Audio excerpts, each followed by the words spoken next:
Boa noite a você que se liga na TV Pantanal, boa noite a você que se liga no programa Opinião que está no ar a partir desse instante, vai até às 8h30. Como vai? Vai bem? Eu espero que você esteja muito bem, especialmente depois dessa chuva, não é?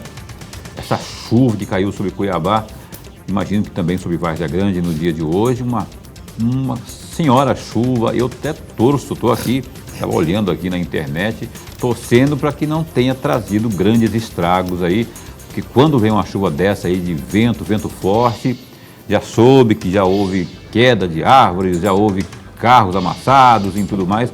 Torcer para que os estragos aí não tenham sido daqueles que a gente costuma, infelizmente, noticiar. Mas ela trouxe já o alívio no calor, pelo menos.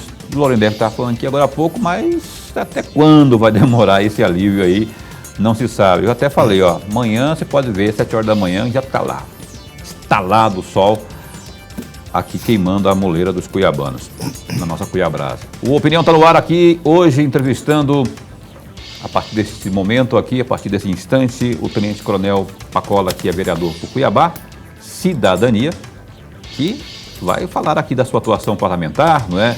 Ele também integra a tal CPI dos medicamentos vencidos, saber das novidades. O Pacola é membro, né? Tem acompanhado passo a passo o que está acontecendo por lá. Se ele acha que vai dar alguma coisa, tem relatório aí sendo preparado. Já tem o quê? 4 meses, fez 4 meses agora em setembro, dia 10 de setembro. Já deve ter aí alguma coisa encaminhada já, não é?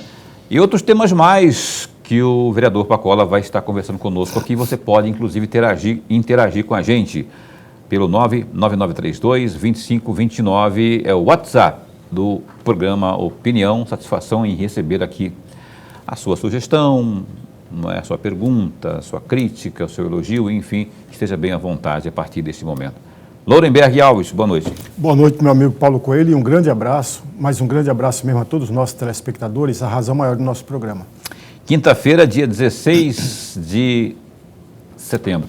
Ô Pacola, boa noite, muito bom recebê-lo aqui, viu, vereador?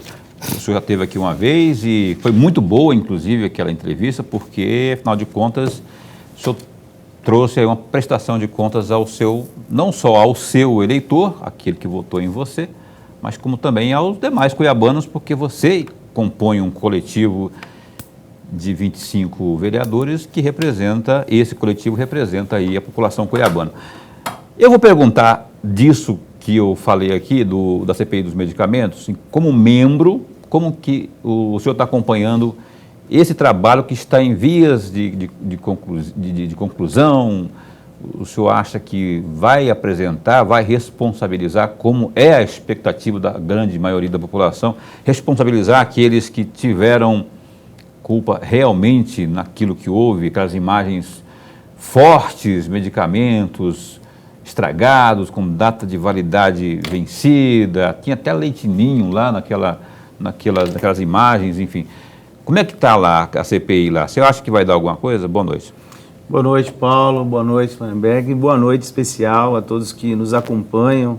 E realmente é isso, estar nessas oportunidades, né, diante desses programas de altíssima audiência, prestando contas do trabalho para a população, né? Não trabalhamos somente para aqueles que nos elegeram, que acreditaram no nosso trabalho, mas por todos os cuiabanos. Com relação à CPI, é muito oportuno dizer, nós já tivemos até algumas publicações com relação, e eu fui um dos que primeiro, o presidente, que é o vereador Lilo Pinheiro, esteve bastante contundente, querendo que nós apresentássemos, né, o relatório, vamos apresentar o relatório dentro do prazo. A gente não pode perder o foco no que a gente busca. O que aconteceu ao longo desse período, para que a população toda consiga compreender, eu vou tentar ser o mais breve possível, mas também poder mostrar. O processo investigativo, e uma CPI não é diferente, a gente sabe como começa, mas nunca sabe como termina, porque ao longo do curso da investigação, a gente vai criando, né, a partir das declarações e das provas, a gente vai criando ali as nossas teses e comprovando aquilo que realmente a gente acredita que seja ou não, conforme vamos arrecadando ao longo dessa investigação. Então, nós percebemos no começo que existia um problema, e aí, para ficar mais claro, de maneira, né, uma metáfora, um iceberg, os medicamentos é a ponta do iceberg, é aquilo que todo mundo viu. Eu vi, o senhor viu e toda a população, com as imagens, vira aquela pilha de medicamentos vencidos e todo mundo se indignou com as fórmulas de leite, enfim, tudo que estava ali, até que nós conseguíssemos entender. No primeiro momento, nós tínhamos também uma percepção de que aquela empresa que estava contratada por milhões de reais, que era para fazer gestão de lei, né, do medicamento, deixou vencer aqueles medicamentos, não distribuiu. Não que a empresa não tenha participação, e nós estamos colocando a exata participação dela, mas ao longo da CPI eles comprovaram que eles diversas vezes informaram com 90 dias, com 120 dias de antecedência, e eu vou dar um exemplo clássico aqui que ficou muito marcante nos e-mails da Nistatina.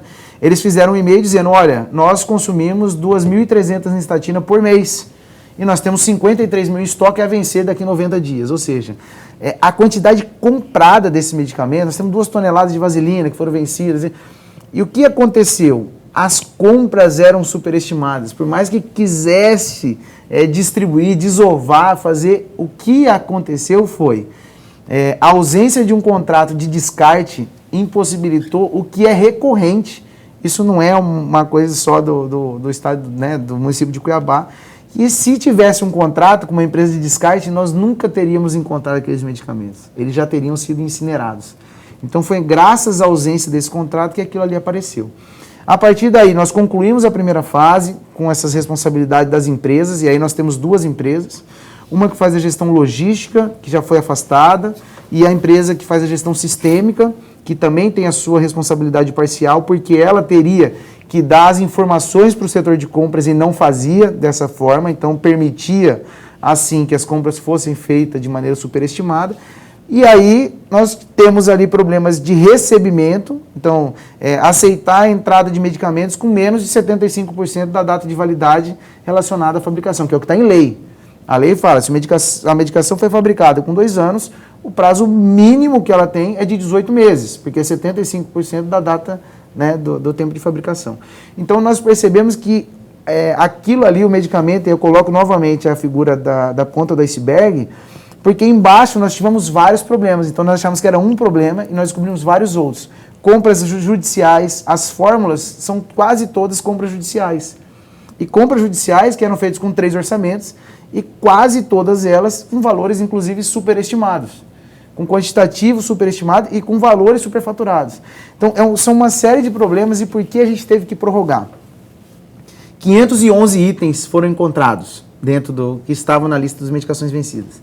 Desses, quase 300, não tínhamos informações de quem forneceu, nota fiscal de como chegou aquela medicação e o processo de compra.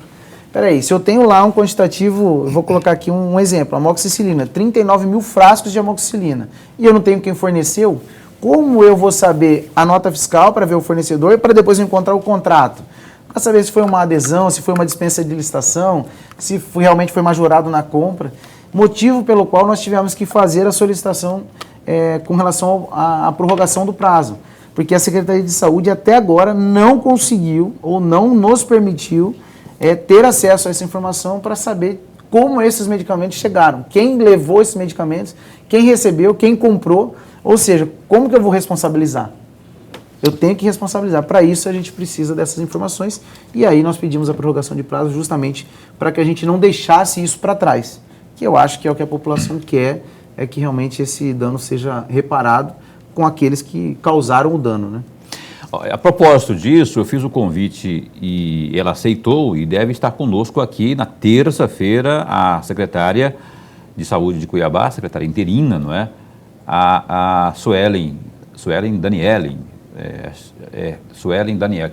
Eu conversei com ela, falei com ela direitinho, tal. Ela não é muito da entrevista, não é? Efetiva lá da regulação, mas topou. Então a gente aguarda aqui. Vamos perguntar inclusive sobre isso, essas informações aí que são importantes aí, como é que está. Ela já me disse por telefone que o contrato inclusive com a empresa foi rescindido, né? Com aquela empresa lá, esqueci o nome. Nordfarm. Foi reincidido e o que é melhor, não teve aquelas consequências judiciais, né? Quer dizer, ninguém entrou na justiça para... Mas, enfim, então, a gente aguarda aqui, na terça-feira que vem aqui, a secretária de Saúde de Cuiabá, para falarmos sobre isso e muito mais. Professor Lorenberg. Professor, o senhor só me permite, até como o senhor colocou, eu acho que esse foi um ponto, talvez colocaria como o ápice assim, do momento da CPI. Essa empresa ela foi contratada inicialmente por 19 milhões e 200 mil reais ao ano. Depois ela houve uma supressão de contrato, ficou no valor de 9 milhões e 400 mil, que daria em torno de 850 mil mês. E aí é justamente isso que nos traz, quando lá atrás nós alegamos que era um gasto desnecessário, né, de acontecer, isso se comprova agora. Quando a própria secretária fala, quando a gente vai lá no CDMI, que é a coordenação do CDMI, que diz, olha, e agora? Deu problema? Está funcionando? Não. Estamos se adequando, mas já está funcionando e não precisa de uma empresa aqui. E aí reforça, então, a nossa certeza com relação à contratação lá de trás, e aí aquela declaração que veio da ex-secretária, né, a primeira secretária, que disse que foi contrário, que ela foi induzida pelo Célio na época e tentaram por várias vezes fazer com que terceirizasse esse serviço. Então comprova que essa contratação ela foi nociva e trouxe prejuízo, e aí nós tínhamos um prejuízo de 180 mil comprovado por auditoria e passamos por um prejuízo de quase 18 milhões em perda de medicamentos. Lorenberg, por favor.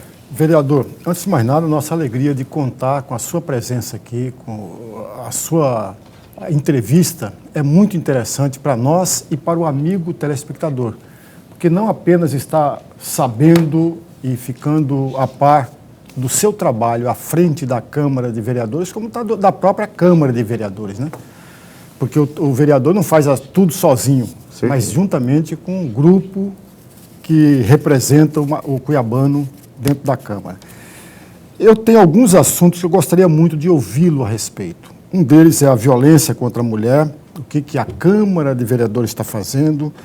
Uma outra é com a relação à fiscalização da própria Câmara e, evidentemente, a CPI. Mas, antes de explorar um pouco mais a resposta, eu gostaria de ler aqui, vereador, 3 frases de colegas do senhor. A primeira delas é do presidente da CPI. Antes de começar na prática a CPI. Entre aspas, a gente vai agir de forma bastante serena, bastante focada no resultado. Fecham aspas. Quem deu essa declaração foi o presidente da CPI. Uma outra declaração, entre aspas, a ideia é trazer total transparência. Fecham aspas, é aqui do relator da CPI, o Marcos Brito, o vereador Marcos Brito. E uma terceira, que me parece que é a suplente, me corrija, por favor, se é verdade ou não, que é o vereador Luiz Fernando.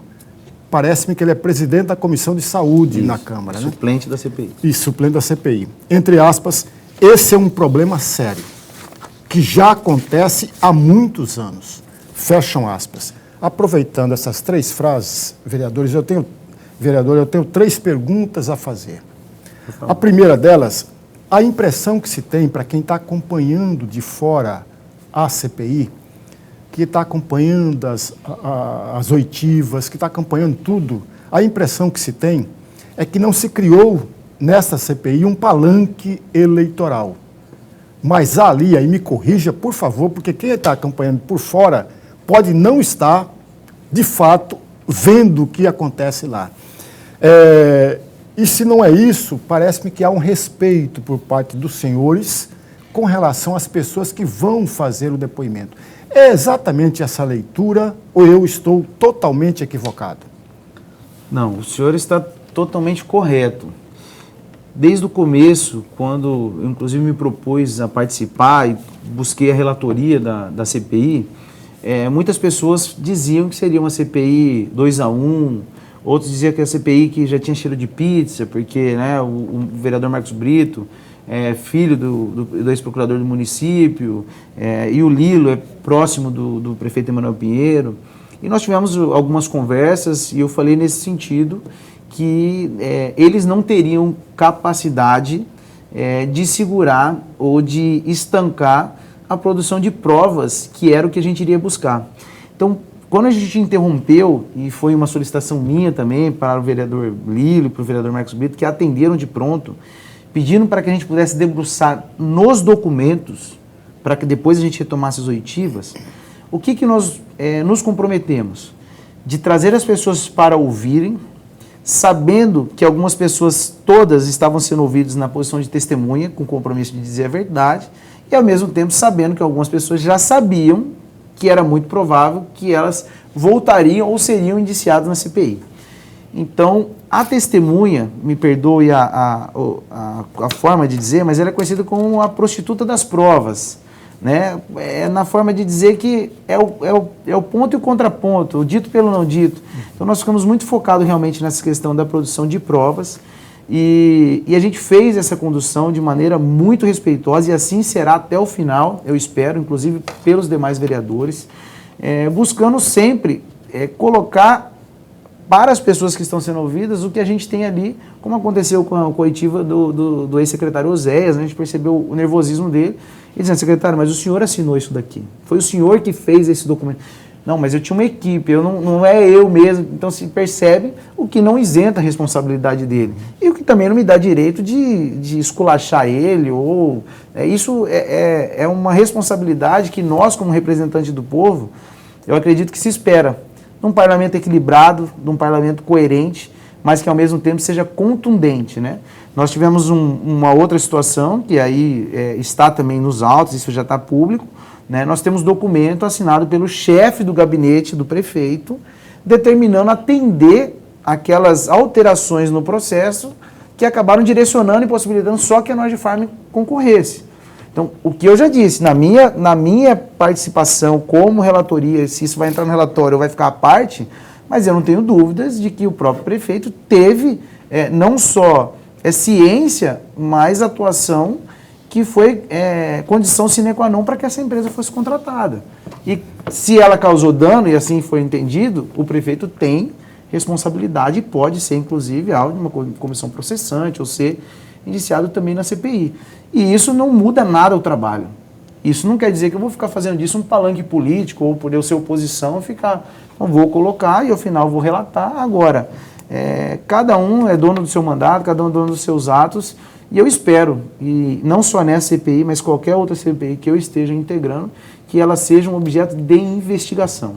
Essa é a finalidade de uma CPI, não é promoção política, não é criação de pré-julgamento antecipado, nada disso, até porque a CPI pode, no máximo, julgar infrações político-administrativas. O que for criminal, o que for civil, é a carga do Ministério Público e estará sendo encaminhado para o Ministério Público ou para o Ministério Público Federal, dependendo de onde veio o recurso, né, para que seja feito aí o devido processamento e dando aí direito de contraditório, ampla defesa, que é garantido a todo cidadão brasileiro. A segunda questão, vereador... A segunda questão você faz agora para responder depois. Tá? Pode ser? Tá, claro. Vou fazer um acordo com o Lorenberg aqui, porque já me disseram aqui que a gente tem que ir para o intervalo comercial já. A segunda questão, vereador, é claro, o senhor sabe disso tanto quanto ou mais do que eu, que um relatório de uma CPI, antes de mais nada, um dos grandes fatores que engloba o relatório é exatamente fechar as brechas e as lacunas para que esse erro não venham a acontecer. Dentro disso, é claro que a CPI ainda não acabou, o relatório ainda não está pronto, mas é possível hoje saber um dos pontos importantes para que venhamos a fechar as torneiras no próximo ano ou uma outra oportunidade que isso venha a acontecer ou não? Com certeza. Vamos responder, pode responder já ou vai... Vamos para o intervalo, né, Caroline? Vamos para o intervalo, porque eu também quero botar uma pilhazinha nessa pergunta aí. E após o intervalo comercial, então, a gente responde a essa pergunta que Lorenberg fez e outras mais que a gente vai fazer aqui ao vivo no programa Opinião, que nessa noite entrevista o vereador, o Tenente Coronel Pacola, do Cidadania. Um instante só, a gente volta já já. E cá estamos de volta ao vivo com o programa Opinião nesta noite, aqui conversando com é uma conversa, né? Nem uma entrevista, né? Um bate-papo aqui com o Tenente Coronel Pacola, que é vereador por Cuiabá, nesta noite de quinta, não é? E então, daqui a pouquinho eu quero dar sequência aqui à entrevista. Eu quero antes, porém, destacar o que há de mais importante neste momento no www.gazetadigital.com.br. Você sabe que a gente sempre fala no início aí da pandemia, não é? Dos números da pandemia. Quase 530 mil casos. A taxa de ocupação de unidades de terapia intensiva, as UTIs, em Mato Grosso, voltou a subir, como apontam dados do boletim epidemiológico divulgado pela Secretaria de Estado de Saúde nesta quinta, dia 16. Com a atualização, o Estado passou a contabilizar 14 novas mortes pela Covid-19. No painel epidemiológico anterior, a Secretaria contabilizava 51,46% de ocupação das UTIs, valor que subiu para 56,45%. E com a atualização, a alta se dá após o anúncio de fechamento de leitos pelo Estado em virtude do arrefecimento aí da pandemia. De acordo com o novo balanço, Mato Grosso passou a contabilizar 529.808 contágios, dos quais em 510.769 casos as pessoas infectadas se recuperaram do vírus. Porém, ao todo, 13.688 vítimas não resistiram às complicações da Covid-19. Olha outro destaque também do Gazeta Digital. A partir do próximo dia 21, que vai ser o Dia da Árvore, o Rally Ecológico inicia a doação de 10.000 mudas de árvores e também a arrecadação de alimentos na rede de postos Morada Shell, em Cuiabá. A meta é arrecadar 10 toneladas de alimentos. Na mesma data, à noite, acontece o lançamento oficial do evento no auditório do Grupo Gazeta de Comunicação.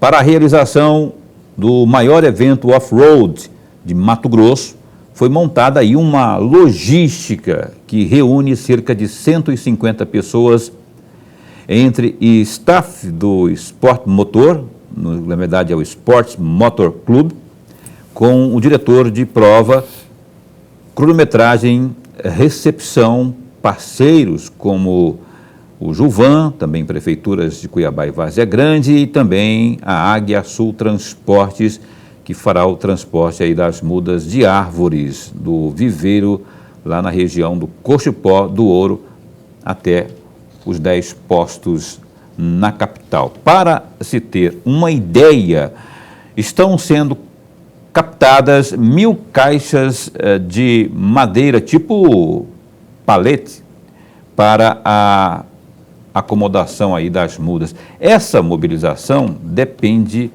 de doações de supermercados e também de feirantes. Fique atento, portanto, aí ao evento Off-Road.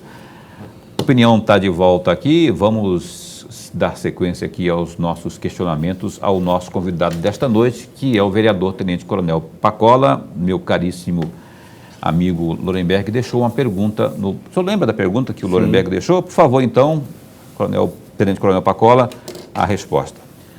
Bom, o questionamento era com relação ao das principais missões, né, e objetivos de uma CPI, que é evitar com que aquele problema se torne recorrente ou volte a ocorrer. Então nós fizemos, e esse era um compromisso assumido desde o começo, de reparar o dano causado, minimizar os danos a serem causados. Isso a gente já conseguiu. Já houve devolução de medicamentos, já houve creditação, empresas que entregaram, receberam e deram a carta de crédito para poder fazer novos fornecimentos, e agora algumas alterações legais que nós estamos colocando, né? Já foi aprovada a questão da transparência do estoque do CDMIC para as unidades de saúde, e também no relatório quadrimestral que nós estamos propondo, o relatório quadrimestral apresentado na Câmara dos Vereadores pela Secretaria de Saúde, que seja, primeiro, reativada a coordenação de assistência farmacêutica, que acreditem, se quiser, essa coordenação estava desativada, a coordenação de assistência farmacêutica, que ela seja reativada, e que nessa apresentação do relatório quadrimestral também seja apresentado posição atual de estoque, situação quantitativa utilizado e as previsões de compras, inclusive aquelas grandes anuais que são realizadas, para que a gente possa lá na Câmara aprovar e ter ciência de que está sendo comprado aquilo que realmente precisa, com base na utilização, e não como se recebemos ali antes algumas informações de que a compra era feita da seguinte forma. Todo ano compra essa medicação, compra. Aumenta mais 20% ou 25% e compra. Assim, sem olhar estoque, aí o que sobrar não utilizou, depois vai para o descarte. Eu acredito que a gente vai conseguir atingir esses 3 pontos, que é o que a gente busca na CPI. Respondeu? Tem a terceira? Tem a terceira. Por favor. A terceira é uma hipótese, no campo da hipótese. Com a experiência dessa primeira CPI e aproveitando a fala do vereador Luiz Fernando, esse é um problema sério que já acontece há muitos anos e acontece no país todo. Agora, por exemplo, há 15, 20 dias atrás, aconteceu no Ministério da Saúde. 243 milhões de reais em medicamentos vencidos, inclusive vacinas da gripe vencida. E aí no campo da hipótese, vereador, digamos que o senhor fosse um deputado federal ou um senador, o senhor iria propor uma CPI para fazer esta investigação dentro do Ministério da Saúde do atual governo? Sem sombra de dúvidas. Eu acho que todo escândalo ou tudo aquilo que aparentemente, ainda que não seja, mas fuja da normalidade, a ferramenta para trazer luz e esclarecimento para a população é a investigação. O parlamento tem por dever, não só o Senado, mas a Câmara dos Deputados, instaurar uma CPI para apurar. E não tem essa de, igual aqui dentro do Estado, fala Assembleia Legislativa de Mato Grosso tem que abrir uma CPI do Covid. O Parlamento Municipal, eu propus em março, propus agora novamente, não consigo reunir as 9 assinaturas. E aí fala, por que não investigar? A investigação não é condenação antecipada, a investigação não é nada, a não ser buscar informações que não estão à disposição de maneira fácil ou de maneira acessível, com as ferramentas que a investigação traz, para que realmente a gente saiba se esse recurso foi mal aplicado, se houve desvio, se houve malversação, se houve corrupção.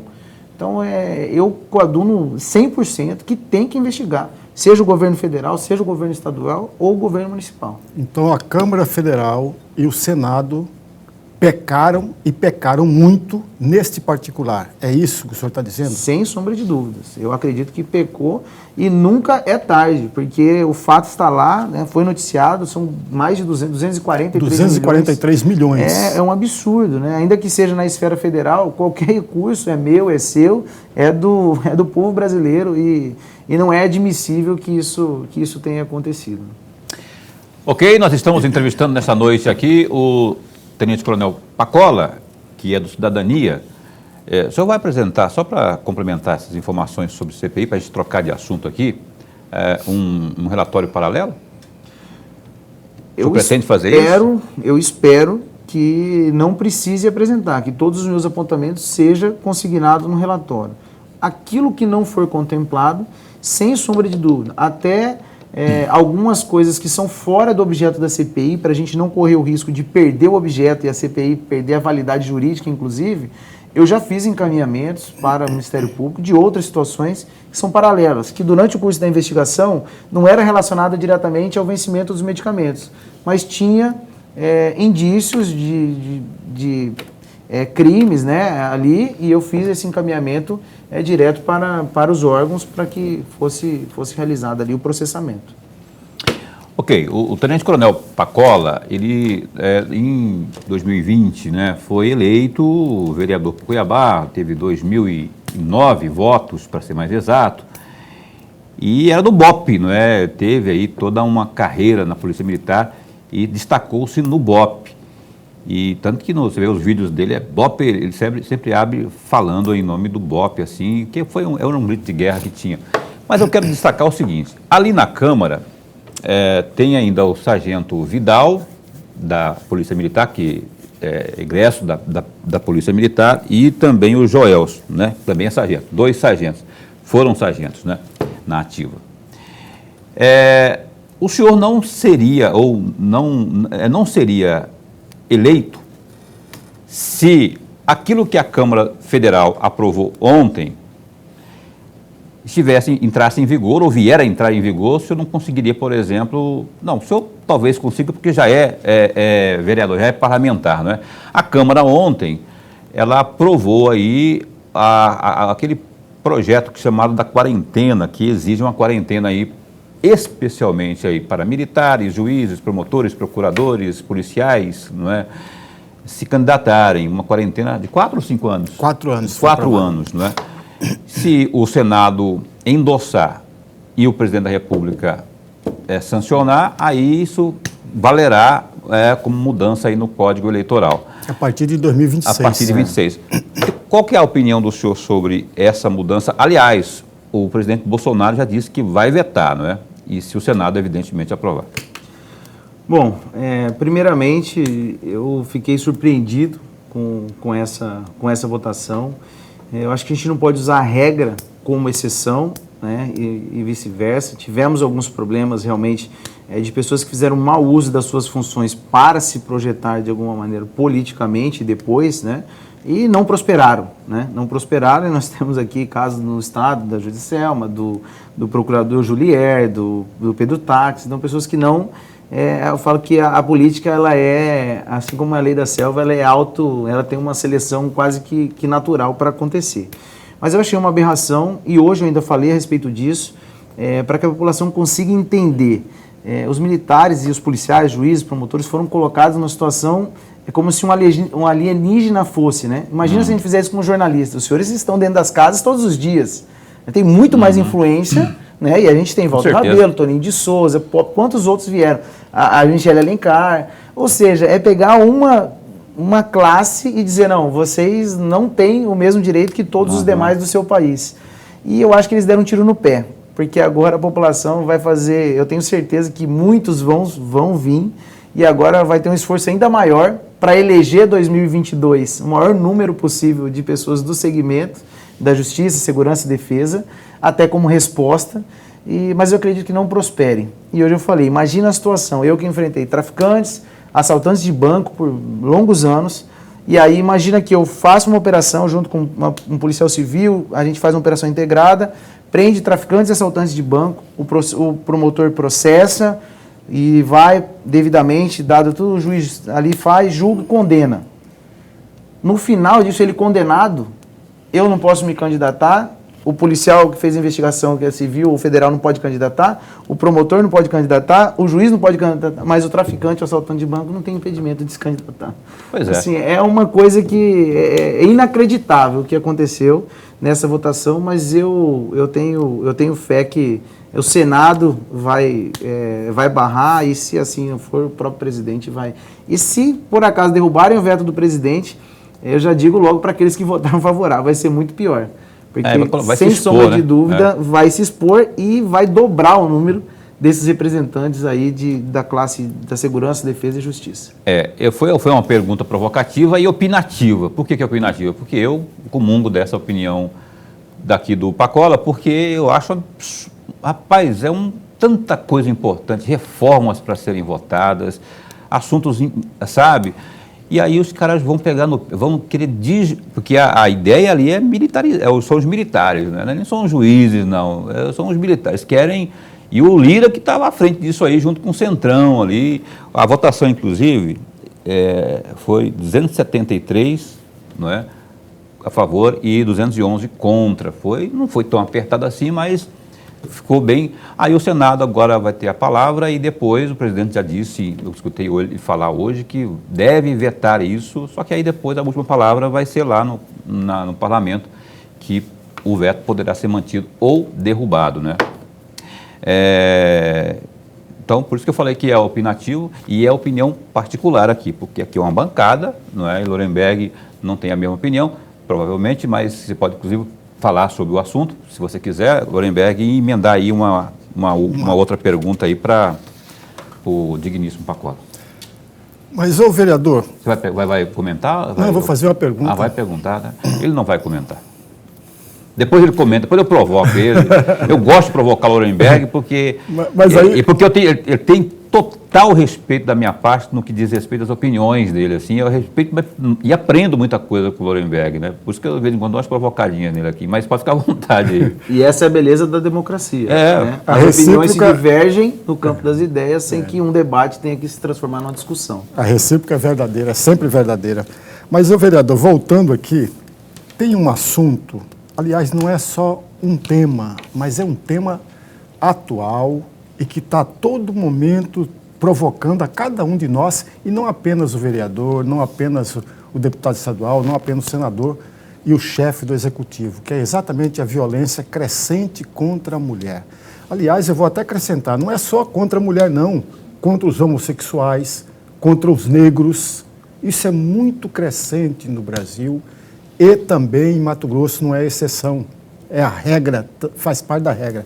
Aliás, nós somos o quinto país mais violento contra a mulher. E aí eu volto com a minha pergunta, vereador, qual é o trabalho que a Câmara de Vereadores está fazendo para combater a violência contra a mulher, contra o negro e contra os homossexuais? Bom, hoje nós aprovamos, veio uma mensagem do Executivo, a criação de um espaço exclusivo para acolhimento das mulheres vítimas de violência.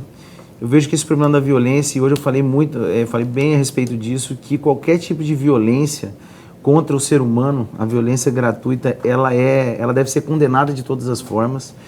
Com relação a esse público mais vulnerável, que são as mulheres, o público LGBTQIA+, é pior ainda, né? Porque é um público que ele já parte do pressuposto da incapacidade de autodefesa, né? E eu vejo que é uma questão que a gente precisa trabalhar de curto, médio e longo prazo. Curto prazo com relação a esses acolhimentos dos casos que estão acontecendo, que é fato, e para isso a gente precisa desescravizar essas mulheres e aí essas pessoas que dependem muitas vezes até financeiramente. Então é nesse espaço de acolhimento. É uma lei que a vereadora em exercício na época, Maísa Leão, aprovou e depois ela foi vetada pelo Executivo, mas que eu achei importantíssima a lei, que dava prioridade para as mulheres vítimas de violência na seleção das vagas de creches e escolas, para que a mulher possa ir para um local e os filhos, imagina, se ela transfere mais o local, o filho fica próximo de onde o agressor mora. Então, e foi vetado, o parlamento fez o trabalho dele, e agora na aprovação desse acolhimento, e as políticas voltadas por foco na vítima, né? A gente às vezes fica muito focado no agressor e tal, não que não tenha, de maneira, tem que ser punido com rigores da lei, mas a gente precisa trazer essa pessoa para um local seguro.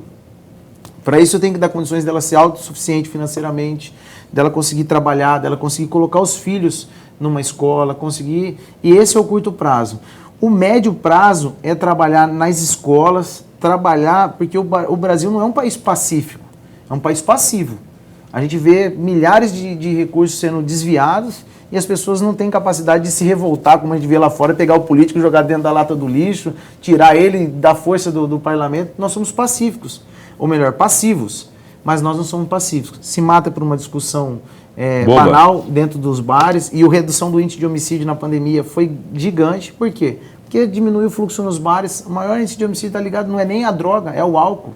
O uso excessivo do álcool, inclusive dentro de casa também. Por que aumentou a agressão das mulheres? Porque o consumo de álcool estava sendo dentro de casa e a mulher convivendo junto, aumentou a agressão contra as mulheres. E, a longo prazo, é reestabelecer, como sociedade, o respeito e a empatia pela pessoa humana.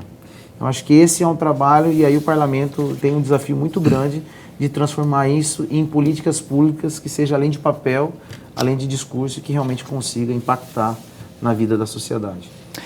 Muito bem, a gente vai continuar aqui com o nosso bate-papo com o Tenente Coronel Pacola, que é o vereador do Cidadania, após o intervalo comercial. Tem outros assuntos, tem outra CPI também rolando lá. O Pacola não é membro dessa CPI, mas que é a CPI lá dos contratos, né? Só que ele está acompanhando passo a passo, tem uma equipe também acompanhando, tem perguntas que são feitas por ele. Vamos saber como é que ele está acompanhando isso também e outros assuntos mais, já com o vereador Pacola, ao vivo, no Opinião, que dá um tempinho só e volta já. Muito bem, o Opinião está de volta aqui ao vivo com o vereador Pacola, do Cidadania. O vereador, rapaz, eu estava falando aqui da questão da CPI dos contratos. Você tem tido tempo e... Vou te perguntar aqui, como está... Hoje teve uma oitiva lá muito importante, que foi com o representante da Rodando Legal, né? Essa é uma polêmica muito grande, que inclusive suscitou a convocação do Vicente, desse rapaz aqui, o Carlos de Melo, lá da Rodando Legal. Como é que está aí? Você está acompanhando? Como é que está? Sim, estou acompanhando, fiz alguns requerimentos para essa CPI. Em especial, como é uma CPI que está avaliando os contratos, eu separei as 15 empresas com maior volume de contrato, que dá 1,5 bilhões de reais, né, contratados com a atual gestão, e separei os outros que davam mais 1 bilhão de reais, inclusive uma das empresas que está essa que é alvo da investigação, que é a Rodando Legal. Já existem alguns apontamentos, foi cancelado leilões, já começou um embate judicial da CPI com a empresa, mas a CPI tem ganhado todas elas. E diferente do que eu imaginava como cidadão, eu tenho visto um movimento diferente com relação às CPIs. A Câmara contratou uma auditoria na outra CPI, que é da sonegação fiscal das instituições financeiras, para que se faça a auditoria dessa sonegação, que se estima algo em torno de 30 milhões de reais.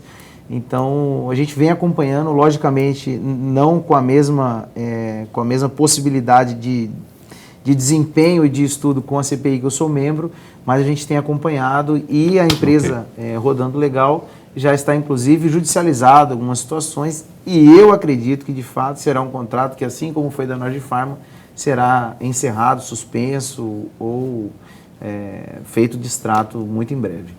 Professor. Vereador, no primeiro bloco, o senhor chegou a mencionar o que eu vou perguntar agora. Né? Falou de falta um pouco mais de disciplina, um pouco mais de cuidado para fazer as compras de medicamento. E se não me falha a memória, e por favor me corrija se eu estiver errado, no dia 6 de maio foi aprovado um projeto de lei pela Câmara de Vereadores que obriga o Executivo a disponibilizar, tanto no site quanto no portal Transparência, a disponibilização dos medicamentos todos. Isso foi aprovado pela Câmara, o prefeito esteve aqui, eu perguntei a ele se ele já tinha recebido esse projeto, ele falou que não tinha recebido e que ou não lembrava de ter recebido o projeto. Se o projeto for constitucional, ele vai sancionar. Eu pergunto ao senhor o seguinte, o senhor é da opinião favorável a este projeto? Acha que ele vai surtir efeitos benéficos ao conjunto da sociedade? Eu acredito que transparência é a palavra de ordem para a gestão pública. Tudo que é público, ou seja, é meu, é seu, é do cidadão, não tem por que a gente esconder. E com relação aos medicamentos, eu vejo que não é diferente. Porque as pessoas que conhecem, e eu fui buscar pessoas do setor privado, inclusive, que fazem gestão de grande volume de medicação no setor privado, pedindo orientação. Como que é feito no setor privado? O que é aceito? Então, no setor privado é aceito entre 3% e 5% de perda. É o razoável. Se busca ficar na casa dos 2%. E nós tivemos perda na casa de 30%, na ordem de 40% do total adquirido. Então, eu acredito que a transparência vai dar possibilidade, inclusive, de pessoas, e aí eu vou dar um exemplo aqui, citar um grupo de voluntários que é do Observatório Mato Grosso, eles trabalham, nos ajudaram muito, de maneira 100% voluntária, e trazendo essas informações para a gente com esse know-how. Então, a publicidade e a transparência, eu vejo que não há outro caminho para a administração pública, senão o caminho da transparência de tudo que está aí nos recursos, né, e nos estoques de medicamento, não diferente. Por falar em transparência, vereador, por favor, me permita fazer uma pergunta ligada a essa daí. Por falar em transparência, qual é o balanço, qual é a avaliação que o senhor faz hoje da Câmara de Vereadores, veja, não é do vereador Pacola, mas da Câmara de Vereadores no sentido da fiscalização? Eu vou acrescentar mais um outro dado, vereador.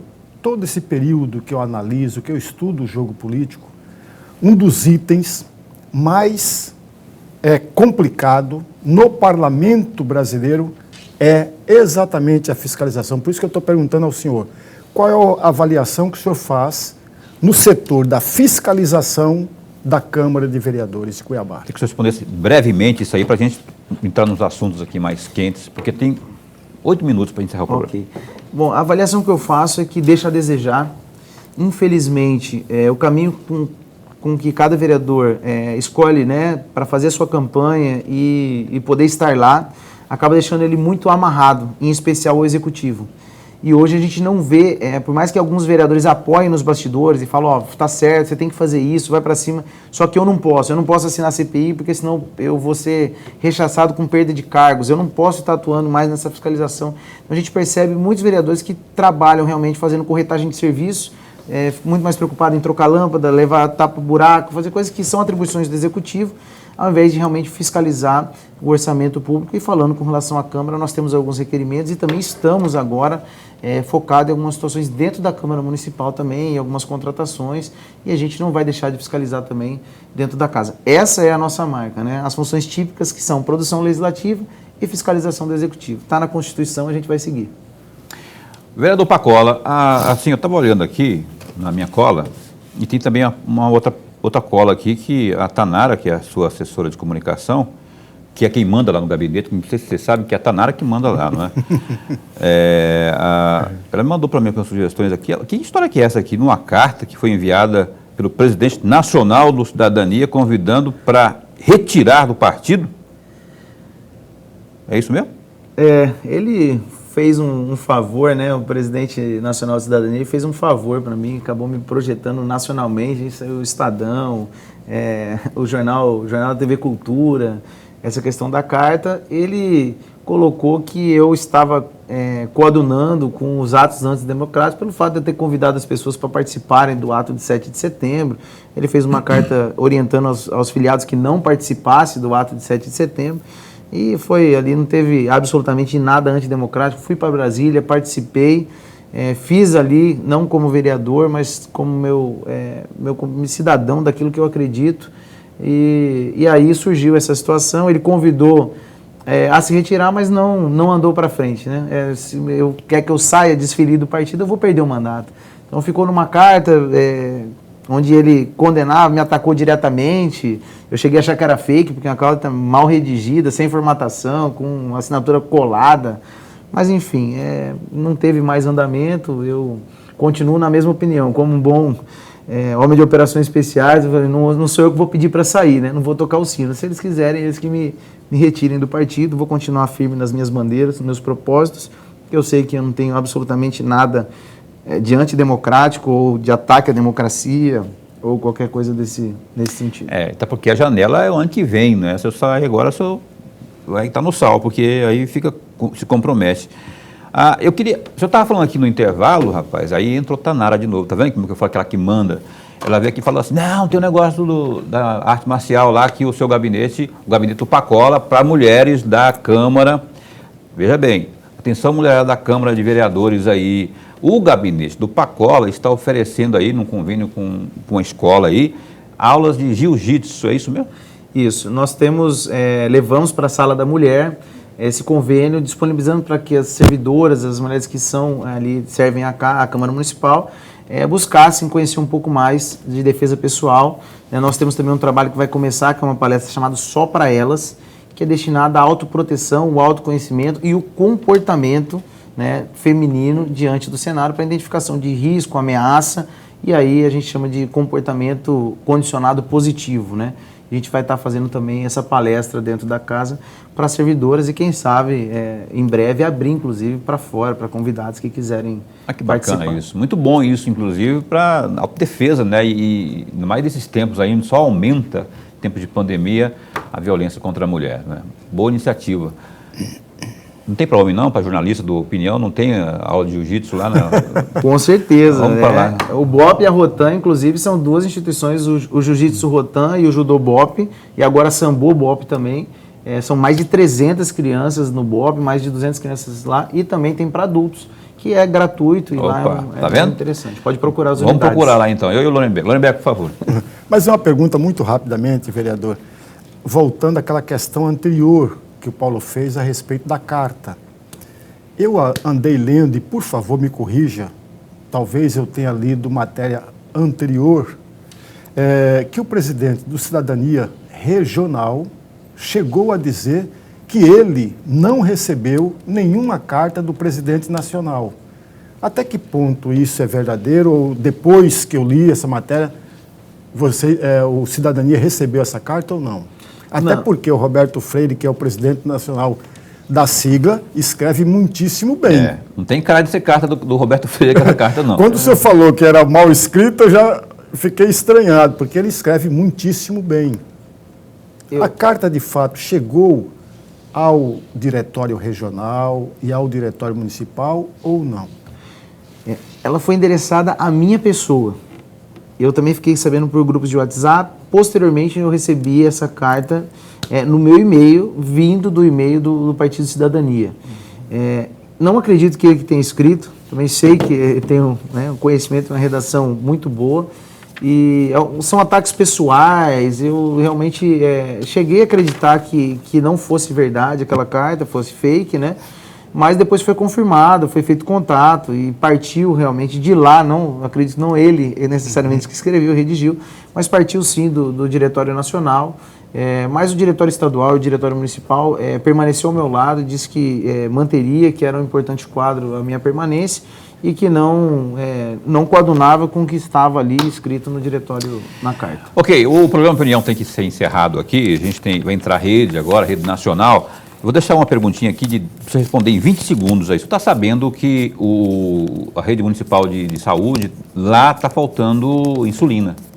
Você está sabendo disso? O prefeito Manuel, que esteve aqui, o Lourimer, que citou agora há pouco, esteve aqui há uma semana. Foi quinta-feira passada. Isso. Esteve aqui, ele admitiu isso aí. Mas e aí, vocês não estão cobrando para que isso... Porque as pessoas precisam... Isso salva a vida, ter insulina.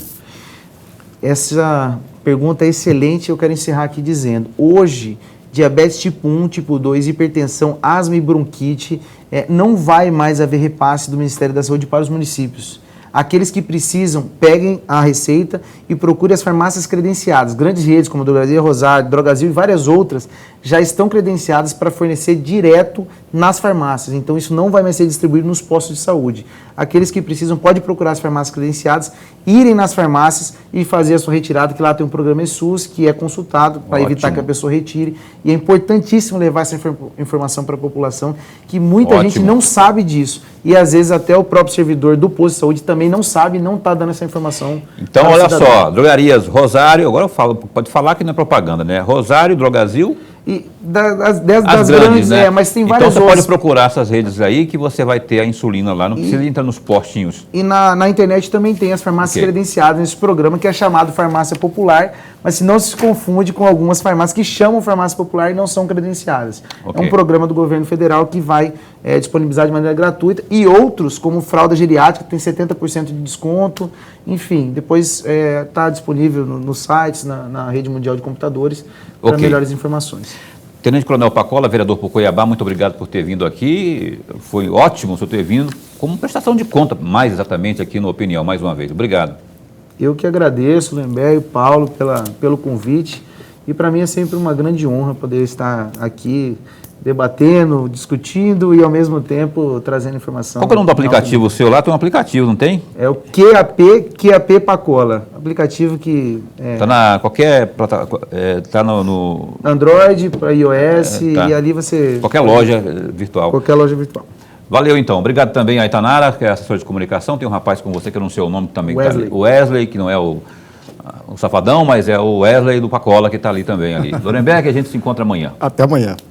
Amanhã a gente se encontra uma entrevista com o diretor-geral da Polícia Civil de Mato Grosso, o Dr. Mário Dermeval Rezende, ao vivo aqui às 7h30 da noite. Então não perca. A gente se encontra, viu? Fica bem, fica com Deus também.